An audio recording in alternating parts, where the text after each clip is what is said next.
त्रिशूल संस्थान के मेरे प्यारे विद्यार्थियों, आज देखिए तूफान ने मतलब कि हमको आपसे दूर कर दिया, मतलब कि आपके साथ मतलब डायरेक्ट रूबरू नहीं हो पाए। कोई बात नहीं, आपके लिए जो काम करना है तो करना है। आंधी आए तूफान आए, जब तक शरीर में जान रहेगा आपके लिए काम होता रहेगा। तो आज कुछ महत्वपूर्ण पहलू पर चर्चा करके इसका वीडियो आपके पास जाएगा और सब चीज़ को ज़रा ठीक से देखिएगा। आज अगर नहीं रहेगा कनेक्शन तो दिन भर आपके लिए कुछ न कुछ हम रिकॉर्ड करते रहेंगे और आपको जितना हो सके मैक्सिमम आपके पास भेजें। तो दोस्त, सबसे पहले यार इतिहास का बात करते हैं।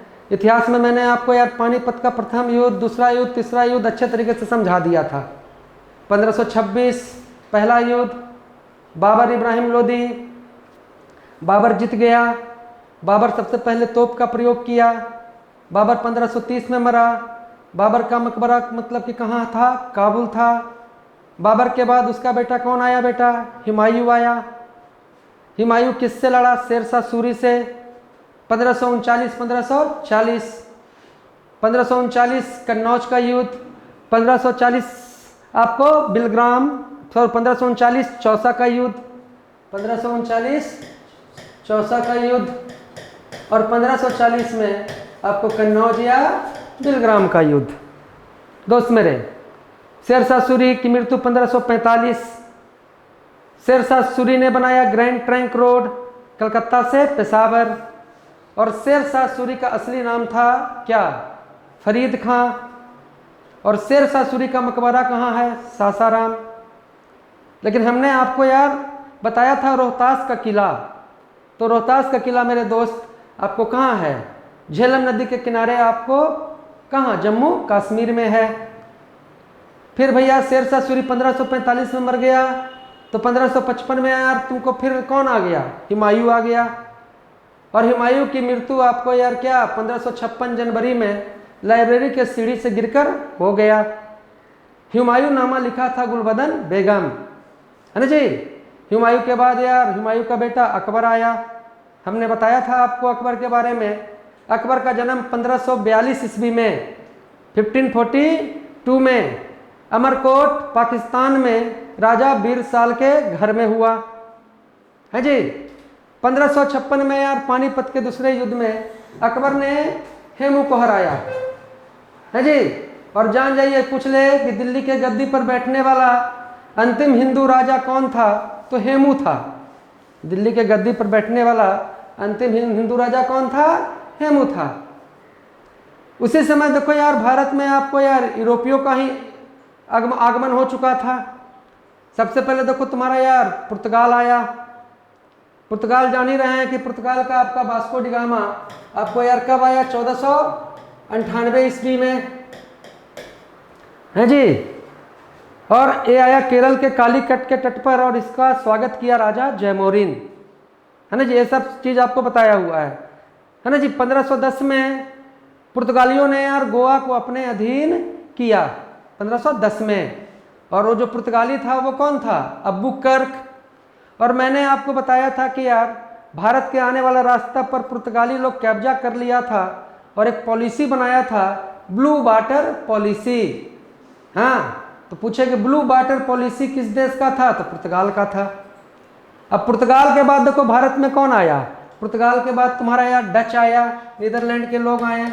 पहले तो देखो यार पुर्तगाल आया, ये पूछ दिया जा रहा है आजकल, इस सीरीज याद रखना है। पुर्तगाल के बाद कौन आया? डच आया। डच के बाद कौन आया भैया? तो यार तुम्हारा इंग्लैंड आया। और बाबू मेरे, इंग्लैंड के बाद कौन आया? तो इंग्लैंड के बाद तुम्हारे यार डेनमार्क आया। वही डेनमार्क, है ना जी। इंग्लैंड के बाद कौन आया? डेनमार्क आया। और डेनमार्क के बाद पूछे कि यार भारत में सबसे अंतिम कौन यूरोपीय देश आया? तो भारत में सबसे अंतिम यार आपको कौन आया? फ्रांस आया। ये सारा चीज़ हम आपको बताए हुए थे, बस मेरे अपने भाई लोग को रिवाइज के लिए कर रहे हैं। तो सबसे लास्ट में फ्रांस आया, सबसे पहले पुर्तगाल आया। पुर्तगाल ने यार ब्लू वाटर पॉलिसी अपनाया। अच्छी तरीके से जब आपको याद होगा तो मैंने जब मुगल वंश पढ़ाया था तो मैंने आपको कहा था यार कि ताजमहल को शाहजहां बनवाया, चित्रकार मंसूर रहता था जहांगीर के दरबार में, है ना जी। आगरा का मोती मस्जिद शाहजहां और दिल्ली के मोती मस्जिद को औरंगजेब ने बनवाया, और जामा मस्जिद को भी शाहजहां ने बनवाया। और शाहजहां ने अपने लिए बनवाया था मयूर सिंहासन, मयूर सिंहासन जिसे कहते थे तख्ते ताउस। और उस मयूर सिंहासन को यार कौन लूट लिया? नादिर शाह 1739 में।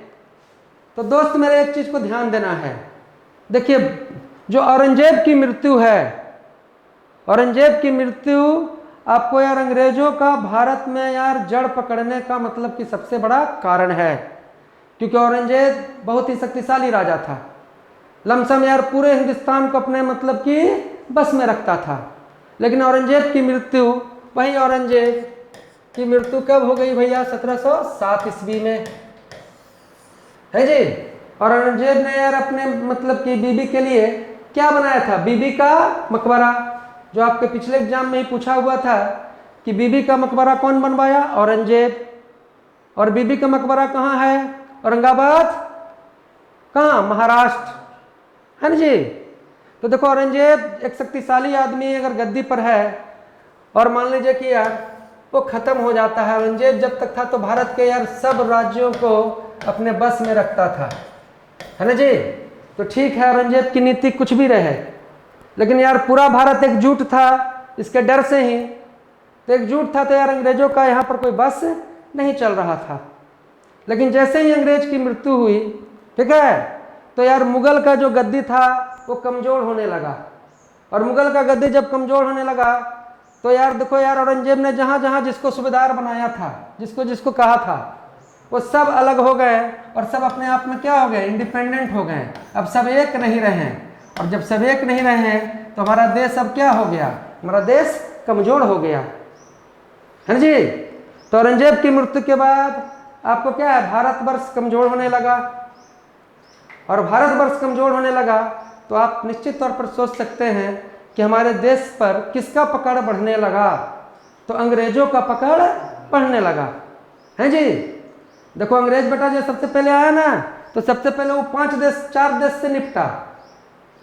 कहा कि ठीक है हम तो खा ही लेंगे भारत मलाई, कभी भी खाएंगे, लेकिन यार इंडिया में 4 गो और चोर घुसल है, पुर्तगाल घुसल है, डेनमार्क घुसल है, डच घुसल है, फ्रांस घुसल है, तो पहले यार इस सबको साइड करो, हम खाएंगे अकेले बाद में। तो उसने यार अपने नीति से युद्ध करके, जबरदस्ती करके ये चारों देश का प्रभाव हमारे देश पर क्या कर दिया? खत्म कर दिया। पर एक देश अंग्रेज के साथ लगा रहा कि ना, हमको तो छोड़ के जाना नहीं है, समझो बात। तो अंग्रेज के साथ जो लगा रहा वो कौन था? वो था बेटा फ्रांस। और फ्रांस का भी शक्ति भारत में समाप्त हो गया, सब बताए हैं आपको। फ्रांस का भारत में शक्ति समाप्त करने के लिए जो युद्ध रचा गया वो यार 1760 ईस्वी का आपका क्या है? मांडीवास का युद्ध, बताए थे कल ही। क्या कौन सा युद्ध फ्रांसीसियों का प्रभाव भारत में खत्म कर दिया? तो वो युद्ध कौन सा था? मांडीवास का युद्ध। और ये मांडीवास का युद्ध कब हुआ? 1760। दोस्त अब चीजों को समझना है। देखिए यार तुम्हारा भारत देश का जो दक्षिण, जो उत्तर इलाका था, ये वाला इलाका था, बिहार, बंगाल, उड़ीसा, है ना जी। अंग्रेजों ने भारत में सबसे पहले कब्जा किया कहाँ? बंगाल, बिहार और उड़ीसा पर, है ना जी। और इसके लिए 2 युद्ध हुए। हमने आपको बताया था कि बंगाल का देखो पहला नवाब कौन था? मुर्शीद कुली खां। पूछेगा कि बंगाल का पहला नवाब कौन था? मुर्शीद कुली खां, है जी। तो पहले यार जो ये मुर्शीद कुली खां था, मुर्शीद कुली खां, तो पूछा कि बंगाल का पहला, है ना जी, नवाब कौन था? तो मुर्शीद कुली खां था। पहले ये मुर्शीद कुली खां औरंगजेब के अंडर था, लेकिन जैसे ही औरंगजेब की मृत्यु हो गई तो औरंगजेब के आने वाला जो जनरेशन था वो यार मुर्शीद कुली खां को कंट्रोल करके रख नहीं पाया, और मुर्शीद कुली खां खुद नवाब बन गया यहाँ का, है जी। अरे समझा? सब समझो बारीक बारीक चीज। अब मुर्शीद कुली खां के बाद यार आपको यार हमने आपको बताया था प्लासी का युद्ध 1757, क्योंकि अगला चीज जो बता रहे हैं उसके लिए यार ये चीज समझना थोड़ा सा दिमाग में बैठाना जरूरी है। दिमाग में बैठा के काम कीजिएगा तो झट हो जाएगा। 1757 में प्लासी का युद्ध हुआ, किसके किसके बीच बताया था? सिराजुद्दौला, सिराजुद्दौला और लॉर्ड क्लाइव के बीच। सिराजुद्दौला और लॉर्ड क्लाइव के बीच। इसमें यार लॉर्ड क्लाइव क्या है? जीत गया। क्या प्लासी के युद्ध में कौन जीता? Lord Clive. कौन हारा? सिराजुद्दौला। सिराजुद्दौला क्यों हारा? सिराजुद्दौला हारा अपने गद्दार मंत्री के कारण। और उसका मंत्री कौन था? मीर जाफर। कौन था? सिराजुद्दौला का मंत्री कौन था? मीर जाफर।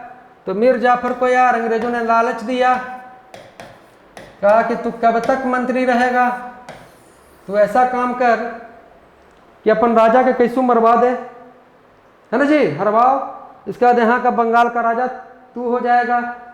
फंस गया जाल में अंग्रेज का, और जाल में फंस गया तो यार ये आपको लॉर्ड क्लाइव का साथ दे दिया, और जकर यार मंत्री ये गद्दार हो जाएगा, वो राजा कैसे जीतेगा? तो सिराजुद्दौला को क्या हो करना पड़ा? हारना पड़ा। मीर जाफर गद्दी पे बैठा, है ना जी। तो इसके गद्दी पर बैठने के बाद यार ये समझ गया कि हम फंस गए, क्योंकि अंग्रेज इसको कोई अधिकार नहीं दे रहा था, और सारा धन कमाने का साधन अपना अंग्रेज अपने हाथ में ले लिया, और मीर जाफर कमजोर होने लगा। तो छोड़ा गद्दी को, नाराज हुआ तो इसको भगाया अंग्रेज, और फिर गद्दी पे बैठा मीर कासिम। बताया था मैंने, मीर कासिम। देखो समझो अच्छा से, कौन गद्दी पर बैठा? फिर मीर कासिम बैठा। और बेटा जो मीर कासिम था, है ना जी, ये भी जब गद्दी पर बैठा था इसका दिमाग भी भटक गया, करे ये क्या, ये तो हम भी जाल में पड़ गए। ये भी अंग्रेज का विरोध हुआ, तो अंग्रेज कहा कि नहीं इस बार तुमको नहीं छोड़ेंगे। लेकिन मीर कासिम ने क्या किया कि अपनी राजधानी, देखो यार जो अलवर्दी कुली खां थे वो अपना राजधानी बनाए थे कहाँ? ढाका। और ढाका से कुली खां राजधानी कहाँ लाए? मुर्शिदाबाद। मुर्शिदाबाद है जी। और यार जो मीर कासिम था वो मुर्शिदाबाद से यार राजधानी कहाँ लेके चला गया? मुर्शिदाबाद से राजधानी लेके आ गया यार मुंगेर। मुंगेर। तो पूछे कि यार बंगाल का राजधानी ढाका से मुर्शिदाबाद कौन लाया? तो सीधे कहेंगे कि मुर्शीद कुली खां। कौन लाया? मुर्शीद कुली खां। अब यार ढाका से मुर्शिदाबाद आ गया, और मुर्शिदाबाद से इसको मुंगेर लेके कौन गया? तो कौन ले गया? मीर कासिम लेके गया। लेकिन अंग्रेज ने इसका साथ वहां पर भी नहीं छोड़ा, है ना जी। और अंग्रेज जब इसका साथ नहीं छोड़ा तो यार मीर कासिम जो यहाँ मुंगेर में यहाँ बैठा था, ये जान बचा के भागा या यहाँ पर आया, और ये जगह है अवध। अवध जिसे हम कहते हैं लखनऊ। क्या कहते हैं? लखनऊ। इसे हम कहते हैं लखनऊ। अवध या लखनऊ, ठीक है जी। ये अरबी का पूछा क्वेश्चन है कि लखनऊ का पुराना नाम क्या था? तो अवध था। और अवध था भैया, तो अवध में कौन पहुंच गया? मीर कासिम।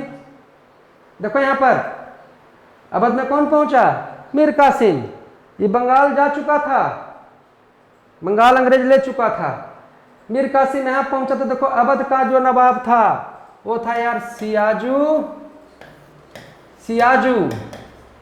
देखो वो था, बंगाल वाला कौन था? सिराजू। सिराजू, देखो र है, और ये क्या था? सियाजुद्दौला। सियाजुद्दौला है जी। तो एक आपको यार यहाँ पर पहुंचा अवध, मीर कासिम, तो कौन मिला? सियाजुद्दौला। और कौन मिला उसको? मीर कासिम मिल गया। और देख मेरे बेटा, अब देखो जो मुगल जो वंश था जो औरंगजेब के समय पर यार पूरे भारत में छाया हुआ था, तो मुगल का थोड़ा अंश बचा हुआ था, और इधर ये दिल्ली के इलाका में इसका पकड़ था मुगल का, है जी। तो मुगल जो बादशाह था वो भी कहा कि चलो, समझ गया कि अंग्रेज है, जब छोड़ेगा नहीं, और लगल है दुश्मन, तो जब तक हम लोग मिलेंगे नहीं तब तक इसका अंग्रेज का मुकाबला नहीं होगा। तो यार तुम्हारा जो मुगल बादशाह था उसका नाम था शाह आलम द्वितीय, शाह आलम द्वितीय, शाह आलम द्वितीय। तो देखो 3 गो राजा मिल गया, एक तो सिराजुद्दौला, एक कौन मिल गया, मीर कासिम, एक कौन मिल गया, शाह आलम द्वितीय, है ना जी।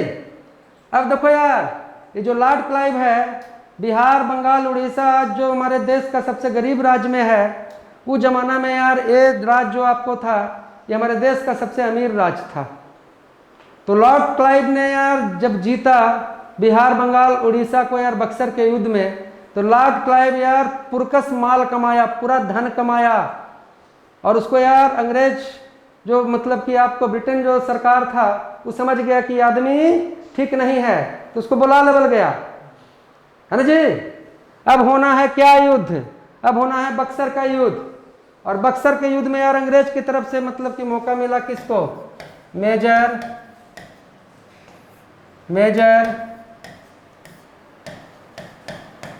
Hector Munro, major Hector Munro. अब मेजर हेक्टर मुनरो कहा कि भाई होगा युद्ध, और ये युद्ध हुआ कब, 1764 ईस्वी में, और इसको हम कहते हैं बक्सर का युद्ध। और इसमें मेजर हेक्टर जो मुनरो है वो क्या हो गया, जीत गया, समझो अच्छा से, क्योंकि अगला बड़ा ही कंफ्यूजिंग चीज है, इसमें बच्चा हमेशा कंफ्यूज करते रहता है। बता देते हैं टॉपिक, जो हम टॉपिक बताने वाले हैं तुमको, आंग्लो मैसूर युद्ध, और ये हमेशा तुम्हारे लिए सर दर्द बना रहता है, कंफ्यूज होते हो। तो चलो यार इस कंफ्यूजन को क्या करते हैं, हमेशा के लिए दूर कर लेते हैं। अब देख बेटा, अंग्रेज आपका यार ये बड़ा इलाका पर कब्जा कर लिया, है ना जी, बिहार, बंगाल, उड़ीसा। अब भारत में बड़ा सारा राज्य हो गया यार। अब देखो यार, हमने बताया था तालीकोटा का युद्ध, क्या 1565 ईस्वी। तालीकोटा के युद्ध में यार किसका अंत हो गया, विजयनगर साम्राज्य का, विजयनगर साम्राज्य का। हमने बताया आपको विजयनगर साम्राज्य का स्थापना हरिहर और बुक्का। अब शेष मिलता है हम्पी, कर्नाटक। सबसे अच्छा विजयनगर साम्राज्य का जो राजा था वो था कृष्णदेव राय, जानिए कृष्णदेव राय। और यार कृष्णदेव राय के दरबार में थे आपको तेनाली रामा, तेनाली रामा, क्लियर। तो यार 1565 में तालीकोटा के युद्ध में विजयनगर साम्राज्य क्या हो गया, समाप्त हो गया। और ये जब राज्य समाप्त हो गया यार, तो यहाँ पर एक राज्य बना इस जगह पर, और इस राज्य का नाम था क्या, मैसूर। क्या नाम बना, मैसूर, ठीक है जी। देखो खेला। अब यहां पर देखो यार महाराष्ट्र है, ठीक है, और महाराष्ट्र में कौन राज कर रहे हैं, पेशवा।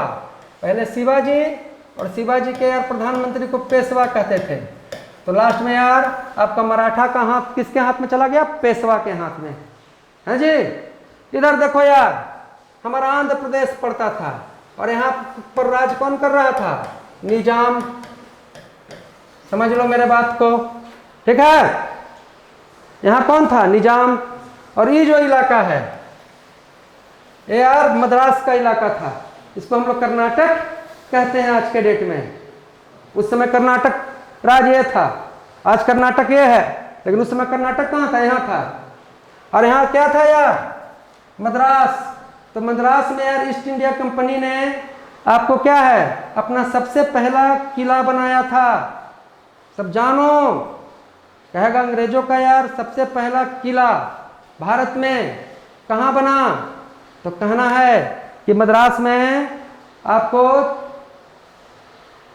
अंग्रेजों ने जमीन पट्टा लेके, जमीन उधार पट्टा लिया और किला बनाया। और कौन जी, 1640 ईस्वी में यहाँ पर किला बना, समझो सेंट जॉर्ज, सेंट जॉर्ज है जी।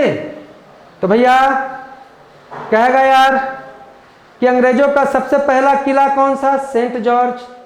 ये सेंट जॉर्ज किला कहाँ? मद्रास। और मद्रास में कहाँ? चेन्नई। समझ लो खेला को, ठीक है जी। तो ये वाला पार्ट देखो किसके हाथ में है? ए बाबू मेरे, ये वाला पार्ट देखो यार अंग्रेज के हाथ में है, ब्रिटिशर्स के हाथ में है। ये जगह था जिसको हम लोग यार आज केरल कहते हैं, उस समय इसको हम कहते थे त्रावणकोर। त्रावणकोर, अच्छा से समझो बेटा, कंफ्यूजिंग है इसलिए हम इतना कर रहे हैं, नहीं तो क्या है आते हैं और टिक करा के चल जाते, लेकिन तुम भुला जाता मेन एग्जाम में और वहाँ पर कंफ्यूज हो जाता तुम्हारा मामला, ठीक है जी। अब देखो भैया पेशवा ताकतवर है, निजाम ताकतवर है, अरे मैसूर नया नया राज्य बना है और अंग्रेज देखो भारत का सबसे बड़ा ताकत बन चुका है, क्योंकि सबसे बड़ा इलाका पर इसका कब्जा हो चुका है। अंग्रेज किस इरादा से आया था भारत? अंग्रेज इसी इरादा से आया था कि किसी भी कीमत पर हमको भारत पर राज करना है। अब बोलो कि यहाँ पर अंग्रेजों का अगला निशाना कौन होगा? अगला निशाना कौन होगा? मैसूर है जी। निशाना तो पूरा है, लेकिन पहले देखे कि अन्य हमारे कब्जा हो ले है जी, इधर कब्जा हो ले है। तो पहला निशाना कहाँ? मैसूर, ठीक है जी। अब मैसूर का देखो राजा था उस समय हैदर अली। देखो ज़्यादा डीप में नहीं जा रहे हैं, हम बस आर्मी पॉइंट ऑफ व्यू से ही चल रहे हैं, क्योंकि मैसूर वगैरह का देख रहा हूँ कि युद्ध वगैरह पूछा है तो इसमें बच्चा कंफ्यूज कर जाता है अक्सर। हाँ तो देखो यार मैसूर का जो राजा था आपको वो कौन था? हैदर अली। अब हैदर अली आपको यार एक सिपाही से भर्ती हुआ था, है ना जी। सिपाही से भर्ती हो कि अच्छा काम करते गया और अच्छा काम करते गया और लास्ट में अपन राजा को ही मार के, जब सेनापति बनावल गया इसको, तो अपना राजा को ही मार के यार हैदर अली है ना गद्दी पर बैठ गया। किसके गद्दी पर? मैसूर के गद्दी पर। तो मैसूर के गद्दी पर आपको हैदर अली कब बैठा? 1761 ईस्वी, ठीक है जी। अब हैदर अली कमजोर है, समझ लो मेरे बात को, ठीक ना। और इधर कौन है? निजाम है। इधर कौन है? पेशवा है। देखो इधर निजाम, इधर पेशवा, और नीचे कौन है? हैदर अली बैठल है हैं? और ये जान रहा ऑलरेडी कि अंग्रेज अगला जो हमको शिकार बनावेगा तो अगला शिकार हम ही होने वाले हैं, ठीक है जी। और ऐसा ही हुआ। अंग्रेज जो इधर है, ठीक है, अंग्रेज जो इधर है वो अगला शिकार किसको बनाया? अगला शिकारी भी जान रहा है कि हमारे को शिकार बनावेगा, है जी। अंग्रेज अभी दोनों को कह रहा है, निजाम को कह रहा है और पेशवा को कह रहा है कि चलो तुम भी थोड़ा सा मदद करो, है ना, नहीं तो चुपचाप रहो, नहीं तो मदद करो मेरा और इसको सीधा कर देते हैं हैदर अली को। ये सब भी मान गया लालच में, लेकिन हैदर अली चालाक था, ठीक है जी।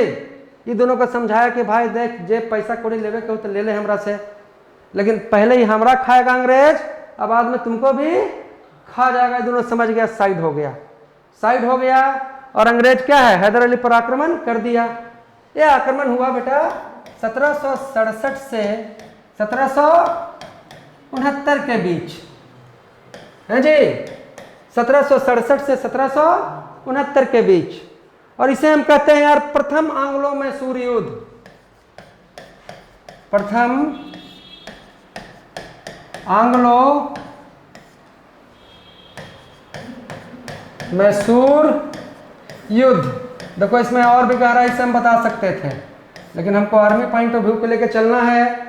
जैसे मेरा आर्मी का बच्चा भाई लोग और SSGD का भी जो देखता है वो ना फंसे, मतलब कि उसके लिए ही पर्याप्त है। क्योंकि आपके इतिहास में यार आर्मी में आपको GD में 4-5 क्वेश्चन रहेंगे, टेक्निकल में आपको 1-2 क्वेश्चन रहेंगे, क्लर्क में 1-2 क्वेश्चन रहेंगे। तो यार इतिहास को यार उसी रूप में हम सम्मान दे सकते हैं। हाँ लेकिन यार एक ऐसा क्वेश्चन जो बाकी से ना बने और हम उसको बना लें तो बड़ा ताकतवर क्वेश्चन होता है। तो ये जान गए हैं कि प्रथम एंग्लो मैसूर युद्ध कब हुआ? 1767 से 1769। अब खुद दिमाग में लगाओ, खुद दिमाग लगाओ कि इस युद्ध में कौन मतलब कि जीता होगा और कौन हारा होगा। तो देखो इस युद्ध में भारी कौन हो गया? हैदर अली। कहा कि अंग्रेज तो सोच के आया था कि सब मदद करेगा, है ना जी। अब मदद ये सब किया नहीं तो हैदर अली इस पर हावी हो गया अंग्रेज को, और अंग्रेज को रगड़ते रगड़ते पहुंच गया यहाँ पर मद्रास में, ठीक ना जी। अरे कहाँ पहुंच गया? मद्रास में। और यहाँ पर देखो अंग्रेज घुटनों के दम पर हो गया और हैदर अली क्या हो गया? जीत गया। तो प्रथम एंग्लो मैसूर युद्ध में कौन जीता? तो कहेंगे हैदर अली। और हैदर अली यार रगेत के अंग्रेज को कहां पहुंचा दिया? बोलो कहां पहुंचा दिया? इनमें से पहुंचा के कहां पहुंचा दिया? रे मद्रास पहुंचा दिया। समझ लो मेरे बात को, कहां पहुंचाया? मद्रास। और दोस्त मेरे जब मद्रास पहुंचाया तो तुम्हारा 1769 ईस्वी में प्रथम एंग्लो मैसूर युद्ध के बाद आपको यार मद्रास की संधि हुई। मद्रास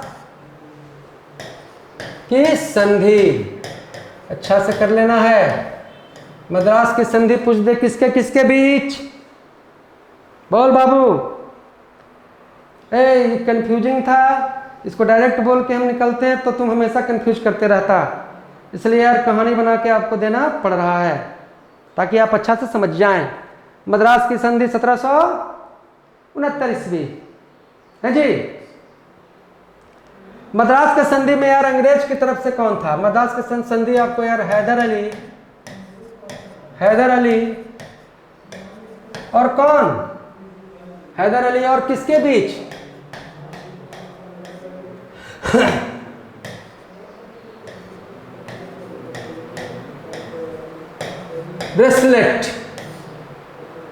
ब्रेसलेट, अंग्रेज का नाम था ब्रेसलेट। तो हैदर अली और ब्रेसलेट के बीच हुआ। समझ गए हैं? प्रथम एंग्लो मैसूर युद्ध में कौन भारी रहा? हैदर अली भारी रहा। हैदर अली क्यों भारी रहा? क्योंकि जो निजाम और पेशवा जो था वो बीच बीच में रहा, किसी को मदद नहीं किया, और अंग्रेज सोच रहा था कि नहीं वो सबसे मदद ले लेंगे। अब देखो बेटा,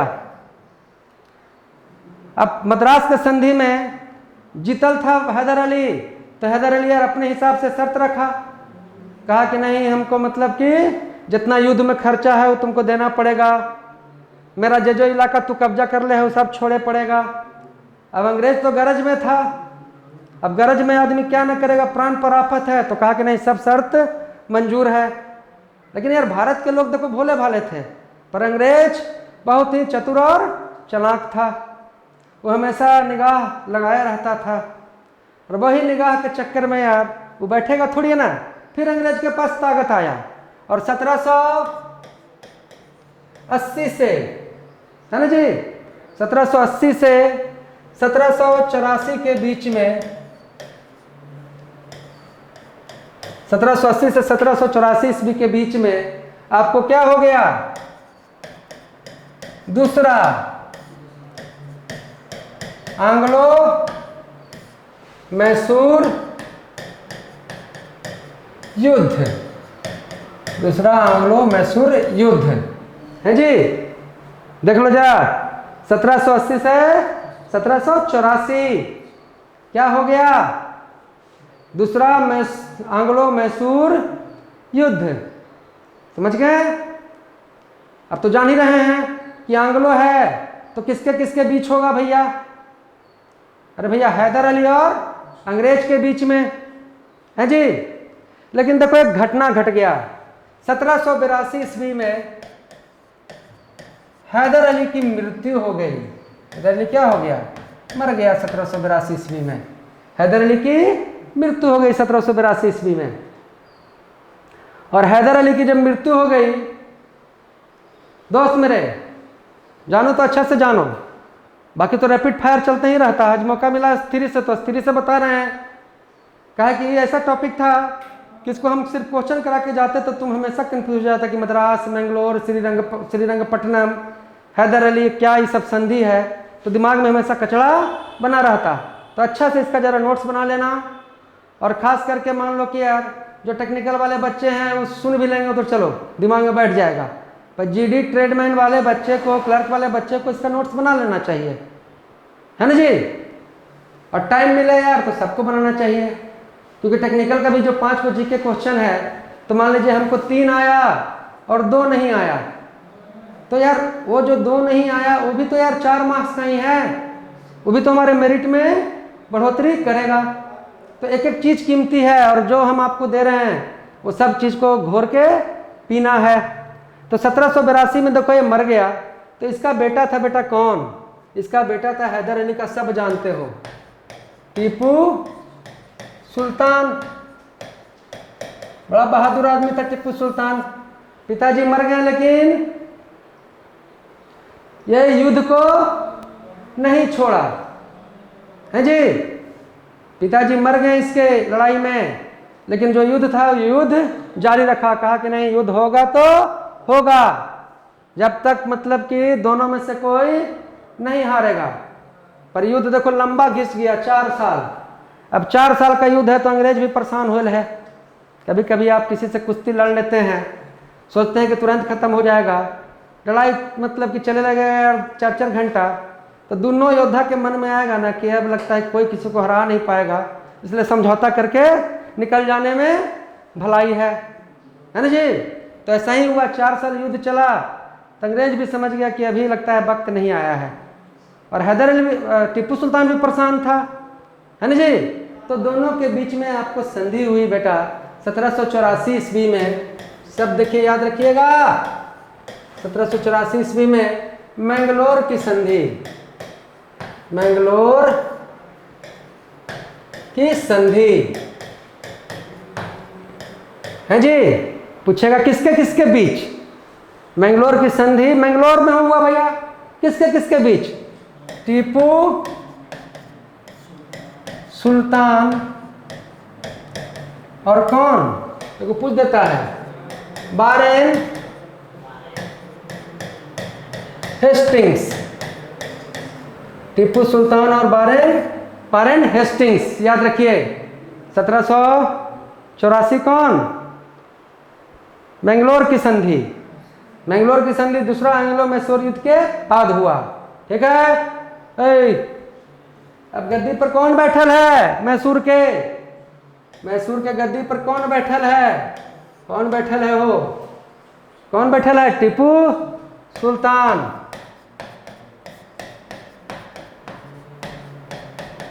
अब देखो यार, इधर कौन है, अंग्रेज, इधर कौन, निजाम, इधर पेशवा। अंग्रेज को सबको खाना है ना जी, नजर इसके तरफ है, इसको थोड़ा सा कमजोर बुझ रहा है जी। टीपू सुल्तान यार थोड़ा कम एज का था यार, आगे जाके यार उसका घमंड चरम पर पहुंच गया, और ये दोनों राज को भी लगाना क्या कर दिया, बंद कर दिया, है ना। ये अपना हाथ पैर इधर उधर फैलावे लगा, जने तने मार करे लगा। तो ये दोनों देखो टीपू सुल्तान से क्या हो गया, नाराज हो गया। ये दोनों नाराज हो गया, तो ये दोनों कहा कि यार ये बहुत अंतकरी था, ऐसे तो अंग्रेज के मुकाबला ये पूरा कर लेता है, लेकिन अंग्रेज कहा रहे हम दोनों अगर साथ दे देंगे तो इसका बस नहीं चलेगा। तब हो गया तीसरा एंग्लो मैसूर युद्ध, और ये जो तुम्हारा जो निजाम है और जो पेशवा है, समझ लो ये दोनों यार तीसरा एंग्लो मैसूर युद्ध में किसका, ये तीनों मिल गया, अंग्रेज मिल गया, निजाम मिल गया, पेशवा मिल गया, तीसरा एंग्लो मैसूर युद्ध में। अब रिजल्ट तो अपने समझ जाओ क्या होने वाला है, रिजल्ट अपने समझ जाओ कि क्या होने वाला है। रिजल्ट बड़ा मतलब कि बुरा हुआ। ये सब रगड़ते रगड़ते टीपू सुल्तान के राजधानी तक पहुंच गया है जी। और टीपू सुल्तान मैसूर का राजा था यार, और टीपू सुल्तान की राजधानी थी आपको श्रीरंगपट्टनम,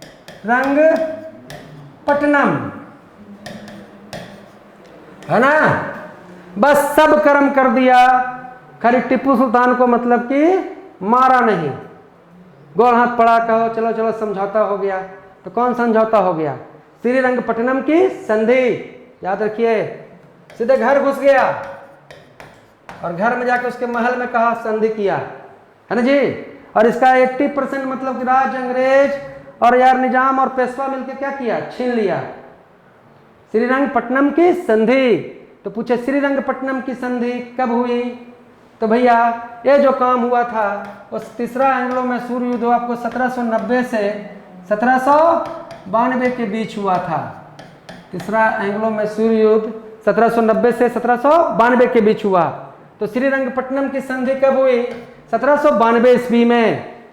1792 ईस्वी में, समझ गए? 1792 ईस्वी में। और दोस्त मेरे, ये संधि हुआ था यार किसके किसके बीच? श्रीरंगपट्टनम की जो संधि 1792 में, 92 ईस्वी में जो आपको यार श्रीरंगपट्टनम की संधि हुई,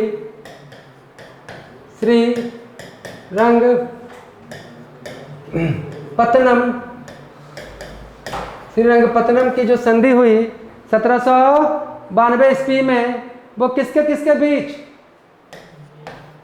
टीपू सुल्तान, जब पढ़ो तो सही से पढ़ लो, टीपू सुल्तान और कौन?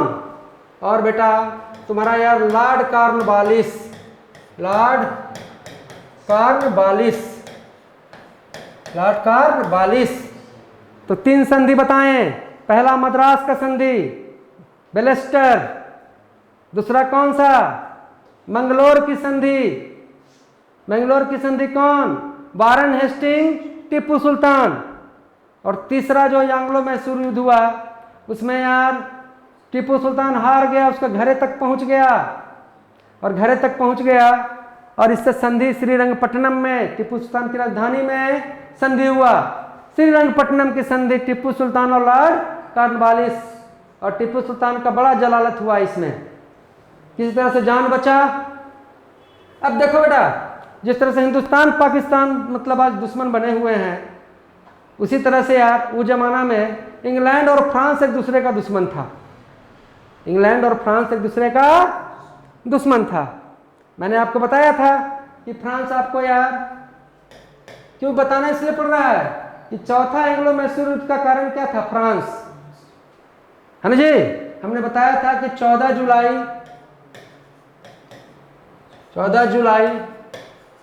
1789 ईस्वी को फ्रांस अपने यार राजा से क्या हो गया? आज़ाद हो गया, है जी। और आगे जाके यार फ्रांस में एक नया ताकत उभरा, है ना जी। उस ताकत का नाम क्या था? नेपोलियन। क्या नाम था? नेपोलियन। ठीक है। अब खुद सोचो कि इधर यार अंग्रेज, इधर निजाम, इधर पेशवा, और इधर मैसूर अब थोड़ा सा बचल है ना जी। इसके पास कोई ताकत नहीं है जी। तो यार इसको इंग्लैंड का दोस्त होना चाहिए कि फ्रांस का दोस्त होना चाहिए? ये तो हम कॉमन सेंस लगा लेंगे कि जो तुम्हारा जो टीपू सुल्तान है ये किससे दोस्ती करना पसंद करेगा? फ्रांस से, है जी। समझो इस बात को। तो ये चिट्ठी भेजा नेपोलियन के पास कि भैया मदद कीजिए, कहे कि जो आपका दुश्मन है वही मेरा भी दुश्मन है, और हम दोनों मिल जाएंगे तो मतलब इसका काम तमाम हो जाएगा। ठीक है जी। लेकिन चिट्ठी जो था वो रास्ता में ही मतलब कि पकड़ा गया, यहाँ तक पहुँचा नहीं। अब अंग्रेज समझ गया कि ओ ये साला मानेगा नहीं। अंग्रेज समझ गया कि मानने वाला नहीं है। ये फिर इधर मतलब कि ये तो मेन मतलब कि हमारा मतलब कि सबसे मेन दुश्मन के पास पहुंच रहा है, और इधर नेपोलियन आ गया है। यही सब आ जाएगा तो फिर तो मेरा ये पूरा चीज छीन लेगा। कहेंगे अब इस पर सोचना नहीं है। अगला जो चतुर्थ एंग्लो मैसूर युद्ध हुआ तो टीपू सुल्तान को मारने के लिए हुआ, किसको खत्म कर देना है कहानी। और यार चतुर्थ एंग्लो मैसूर युद्ध आपको हुआ बेटा कब हुआ? 1799 ईस्वी को। ठीक है जी। इसमें टीपू सुल्तान क्या हो गया? मारा गया। टीपू सुल्तान मारा गया।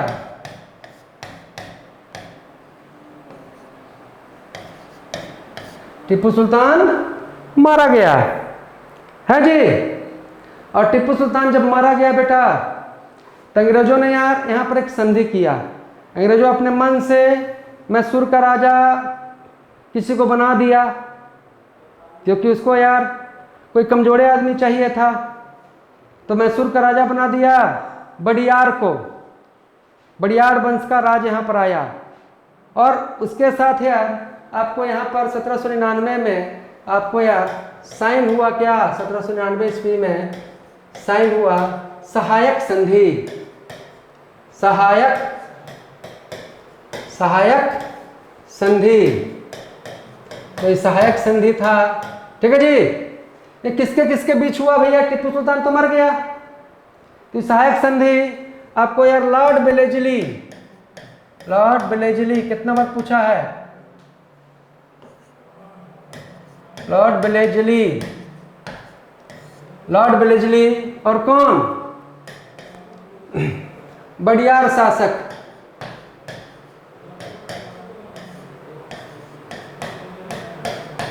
तो अच्छा से समझ गए हैं आंग्लो मैसूर युद्ध, अच्छा से प्लासी और बक्सर युद्ध का समझे, है ना जी। अच्छा से आपने अंग्रेजों का उद्देश्य को समझा। पहला आंग्लो मैसूर युद्ध 1767 से 69, संधि मद्रास की। दूसरा 1780 से 84, संधि कौन सा? मैंगलोर का। 1782 में हैदर अली मर गया, जो टीपू सुल्तान का क्या था? बाप था। और टीपू सुल्तान को उसका घमंड हो गया, अपने अगल बगल वाले राज्य का भी कदर नहीं करने लगा। तो भैया तीसरा जो एंग्लो मैसूर हुआ 1790 से 92 वाला में, भैया आपको यार अगल बगल का पड़ोसी भी अंग्रेज का साथ दे दिया, और टीपू सुल्तान को हरा हरा के कहाँ पहुंचा दिया गया? श्रीरंगपट्टनम में। और श्रीरंगपट्टनम में पहुंचा तो वहाँ हुआ यार श्रीरंगपट्टनम की संधि, लॉर्ड कॉर्नवालिस और टीपू सुल्तान। और आगे जाके यार टीपू सुल्तान सोचा कि इंडिया में तो मेरा कोई मदद नहीं करेगा, तो हमको मदद ले लेना चाहिए किससे? फ्रांस से। फ्रांस का नेपोलियन हमको मदद करेगा। इंग्लैंड जान गया, कह रहे बाप रे ये तो बड़ा डेंजर है, ये तो बहुत भयंकर मेरा दुश्मन के पास मैसेज भेजा है। तो 1799 में उद्देश्य बना लिया कि न रहेगा बांस न बजेगा बांसुरी। और 1799 में चतुर्थ एंग्लो मैसूर युद्ध में टीपू सुल्तान मारा गया। और उसके बाद यार आपको लॉर्ड बेलेजली ने साइन किया क्या? सहायक संधि। समझ गए दोस्त? ऐसे ऐसे करके ना अंग्रेज पूरा भारत को मतलब कि अपना बस में किया। दोस्त मेरे अच्छा से पढ़ना है, मेहनत करना है। ये क्वेश्चन यार हम बोल के निकलते तो आपके मन में हमेशा कंफ्यूजन बना रहता, तो जो समझाने वाला पोर्शन रहेगा उसको जरूर मैं समझाने का काम करूंगा, ताकि इस संदर्भ में जितना भी चीज़ है मेरा बच्चा एक बार उसको सुन लेगा, नोट्स बना लेगा।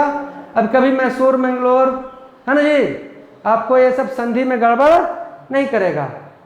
अच्छा से पढ़िए। आज दिन भर वीडियो रिकॉर्डिंग होना है, आपके पास अच्छा अच्छा चीज़ पहुंचाने का कोशिश किया जाएगा। जय हिंद, जय भारत।